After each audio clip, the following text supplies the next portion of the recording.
त्रिदलं त्रिगुणाकारं त्रिनेत्रं च त्रियायुधं त्रिजन्मपापसंहारम् एकबिल्वं शिवार्पणं त्रिशाखैर्बिल्वपत्रैश्च यच्छिद्रैः कोमलैः शुभैः शिवपूजां करिष्यामि एकबिल्वं शिवार्पणम्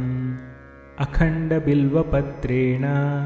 पूजिते नन्दिकेश्वरे शुध्यन्ति सर्वपापेभ्यः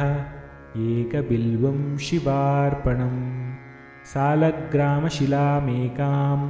जातु विप्राय योऽर्पयेत् सोमयज्ञमहापुण्यम् एकबिल्वं शिवार्पणम् दन्तिकोटिसहस्राणि वाजपेयशतानि च कोटिकन्यामहादानाम् एकबिल्वं शिवार्पणम् पार्वत्याः स्वेदसंजातं महादेवस्य च प्रियं बिल्ववृक्षं नमस्यामि एकबिल्वं शिवार्पणम् दर्शनं बिल्ववृक्षस्य स्पर्शनं पापनाशनम् अघोरपापसंहारम् एकबिल्वं शिवार्पणम् मूलतो ब्रह्मरूपाय मध्यतो विष्णुरूपिणे अग्रतः शिवरूपाय